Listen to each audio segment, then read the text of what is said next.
لأن يشنتي وحاني من ذلك دب وصل أنا وصل لعنتي وما أخبرها أنا كان أحكي لك الروش كمركة أتكتي محاد قبتي روش كمركة قبطين وحن قلي تينا موتوغرافيك هنا سطوب تينا موتوغرافيك هنا نقضو محل إلى جيني أمبراطورة الصومال شغال على هو وريضو كله أيام غنمي أمبراطورة أيام مو فهمت هذا معناه مركز كبعدي مركز قري كبعدي وحي وقررنا هنا صدق ما قولته روم عندي بقول عطفو أرتي هي أركتورة يعني أرتيجا إيو اسمها قديمة قال غريقة هي مصر صدق دي بواسوقاتي أنا صدق داس قبا كإمي روسيا ما عندهم مين أقول طالع لا بوجودي أيام Soomaaliya markaan nimid miyigaan tegey waxaan ogaaday miyigu inay ilbaxnimo taalo dadkuna ogeyn cid ka tagtay ilbaxnimada miyiga taalo hantada oo aan isleenahay dalkaasay ku dambaysa aan isleenahay waxay ahayd hanta maguurta ah iyo tu kalaba guryaal ay ugu badan yihiin oo dawladdii lahayd bangigii ganacsiga ee kaydka Soomaaliyeed oo ku lahaa halkan guryaal badan oo isaga iibiyey guryaal badan oo isaga deensiyey oo kala wareegay lacag xataa caddaan ah oo bangiga tiilay arrimahaasaan u nimid inaan wax ka ogaano marka noocan aan u jarnay ayaan loo qabaa saylaad waxyaabaha dheelsan tahay ee beesha caalamka ku dheelsan tahay maxaa kamid مثلا waxaa kamid ah fursado badan oo runta Soomaaliya u saxiixa oo la lumiyay dhaqaale awgeed مثلا هذا مثال كسيو هذا laftirkeeda aan joogno yani fursad aad u weyn ayaa gacanteena ku soo dhacaysa cadowga waxaan ku jibinay magaalada Xamar waxaan gobollo badan ayaan qabsanaynaa hadda waxyaalaha walwalka weyn waxa weeye gobolladan gacanteena soo galay aan laga yaabo inaan xanan weyn laga hadlaya waxay tahay meelaha hadda la xoreeyay oo cadowga laga saaray gacantooda laga saaray meelaha la xoreeyay dadkii deganaa oo deegaan ahaan u deganaa oo ama dawladda ka tirsanaa ama baarlamaanka ka tirsanaa waxba kuma kala qaybsana siyaasadda lagu kala qaybsanayna ma aha dadka in loo gargaaro dadka in wax loo qabto in maamul loo sameeyo in dadka la isu keeno laguma kala qaybsano waa laga yaabaa baarlamaanka dhexdiisa in siyaasadda kala qaybsan yihiin laakiin guud ahaan waxaad Soomaalidu isku wada waafaqsan tahay meel kasta in maxaa la yiraahdaa dadka joogay oo degan lagala tashado ayagiina ay taladu ka timaado taasna maxaa la yiraahdaa lagu heshiisiyo lagana ilaaliyo in meel inta hadda la xoreeyay haddana ay mar labaad si sahlan gacanta uga baxdo caalamka carabta isbedel baa ka yimid Soomaaliya isbedel baa ka soo socda way dhamaatay dadka Soomaaliyeed way ogyihiin in dadka Soomaaliyeed la kala haysayso la kala hayxayto qabiil mar lagu kala hayxayto waxyaabo kale lagu hayxayto dadka Soomaaliyeed iyaga isu waxa soo socdana waxa weeye waa waxa la arki doono way furan tahay meedaanka tartanka siyaasadda waxaad arki doontaan dadka Soomaaliyeed oo gacmaha haysta oo gacantooda ku bedelay dalkooda burburka oo dhisay oo doortay siyaasiyiin wax ka qaban kara burburka 22 sano waxaa inoo suura gashay inaan la kulno maareeyaha masiibooyinka goboleedka igad cabdishakuur madawaa cabdulle oo ka mid ahaa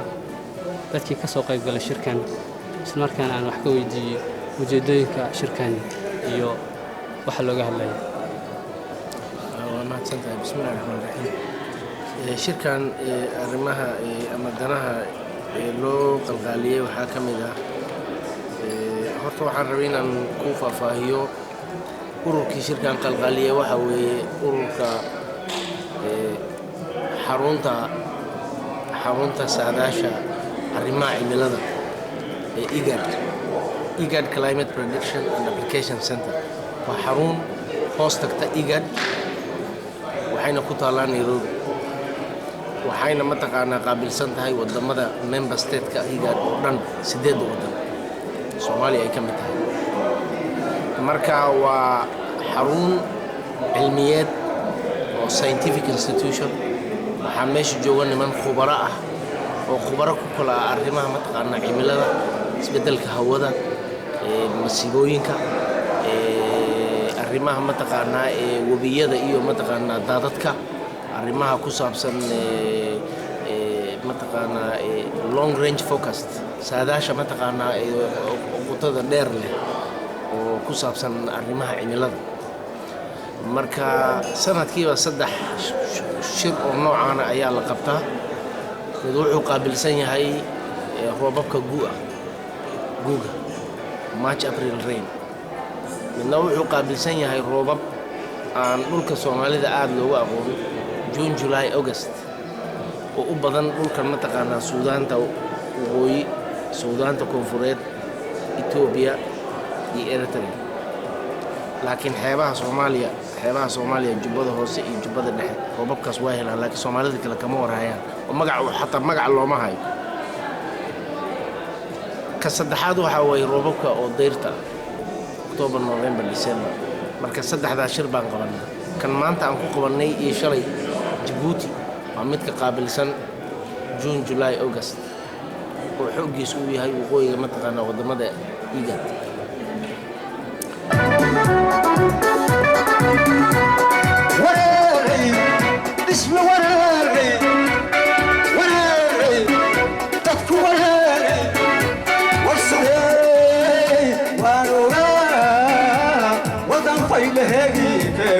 وقلت ما يفوقيكي وراي تدك وراي تلك وراي وسري وانوغا وتنفي لهيك وقلت ما يفوقيكي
What